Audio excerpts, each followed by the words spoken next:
নমস্কার বন্ধুরা, আমি রিয়া আর সবাইকে আরও একবার আমার চ্যানেলে স্বাগত। আজকের এই ভিডিওটা একটা অন্নপ্রাশন বাড়ির ভিডিও আর অনেক দিনের পুরনো একটা ভিডিও। এই বছরের ওই 24শে অক্টোবর ভিডিওটা তুলেছিলাম আর আজকে ভয়েস দিচ্ছি। জানোই তো শীত পড়ে গেছে, তাই ঠান্ডার কারণে আমার গলাটা একটু ধরে গিয়েছে, তো তোমরা প্লিজ একটু অ্যাডজাস্ট করে নিও। ভিডিওর প্রথমেই দেখলে আমি স্নান টান করে রেডি হচ্ছিলাম আর এখন নিচে যাচ্ছি। সকাল সকাল ল্যাবে গিয়েছিলাম, ল্যাব থেকে বাড়ি আসতে 12টা বেজে গেছে আর স্নান টান করে রেডি হতে আরও 1 ঘন্টা লেগে গেছে, মানে 1টা বেজে গেছে। ততক্ষণে আমাদের ছোট্ট ঈশানের অন্নপ্রাশনও হয়ে গেছে। বাই দ্য ওয়ে, অন্নপ্রাশনটা হচ্ছে আমাদের বাড়ির কাছেই, পাড়ার একটা দাদার ছেলের অন্নপ্রাশন। আর ওদের বাড়ির সামনে ভিড়টা দেখো শুধু, মানে একসঙ্গে 10-11টা মেয়ে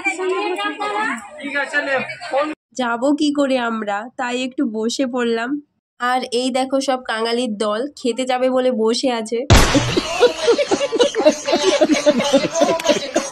দুটো জায়গায় খাবার ব্যবস্থা করেছিল, একটা হচ্ছে এই রাস্তায় আর একটা হচ্ছে ওদের বাড়ির ছাদে।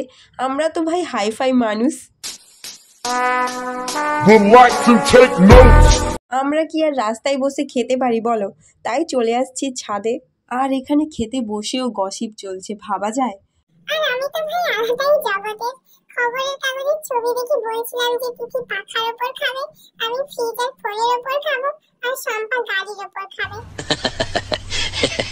তো এরকম মজা করতে করতে প্রথমে চলে এলো চিরা প্রসাদ, তারপরে বাসন্তী পোলাও, যেটা আমার দারুণ লাগে খেতে, সত্যি বলছি।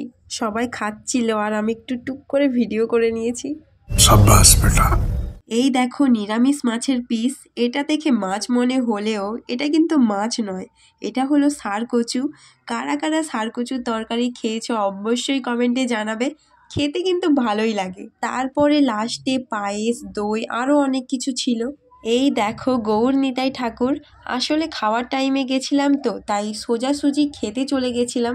খাওয়া দাওয়া করে এসে তোমাদের দেখাচ্ছি, কেউ কিছু মনে করো না।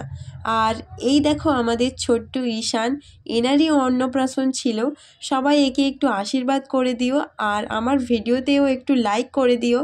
অতি শীঘ্রই আবার একটা নতুন ভিডিও নিয়ে দেখা হচ্ছে। সবাই পাশে থেকো, ভালো থেকো। এই ভিডিওটা এখানেই শেষ করছি, টাটা।